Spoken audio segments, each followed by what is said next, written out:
বিসমিল্লাহির রহমানির রহিম।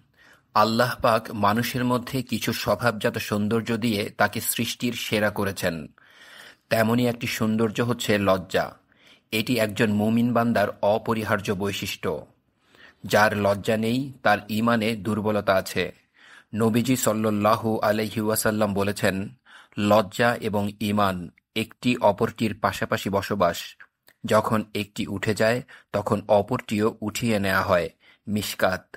লজ্জা মানব চরিত্রের এক মহা নিয়ামত, পরম সৌন্দর্য। এর দ্বারা পৃথিবীতে শান্তি ও নিরাপত্তা লাভ হয়।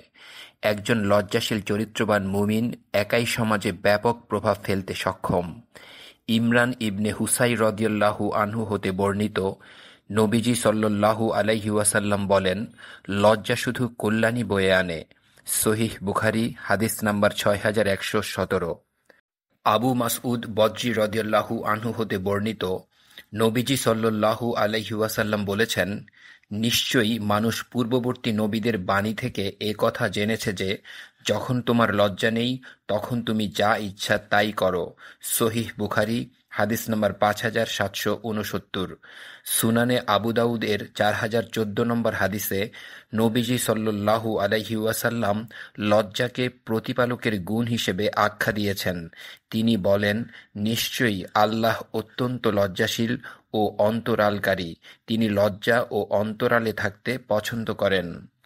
আনাস রাদিয়াল্লাহু আনহু হতে বর্ণিত, নবীজি সাল্লাল্লাহু আলাইহি ওয়াসাল্লাম বলেন, নির্লজ্জতা কোনো ব্যক্তিকে ত্রুটিপূর্ণ করে আর লাজুকতা তার শ্রী বৃদ্ধি করে। তিরমিজি, হাদিস নাম্বার 1974। মানব চরিত্রের অনন্য বৈশিষ্ট্য এই লজ্জা সংক্রান্ত অসংখ্য হাদিস রয়েছে, যেগুলোতে এর অপরিসীম গুরুত্ব তুলে ধরা হয়েছে।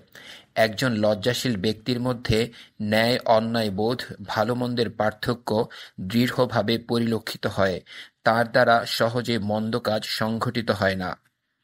আল্লাহ পাক আমাদের মাঝে মুমিনের এই বৈশিষ্ট্য জারি রাখুন। আমিন।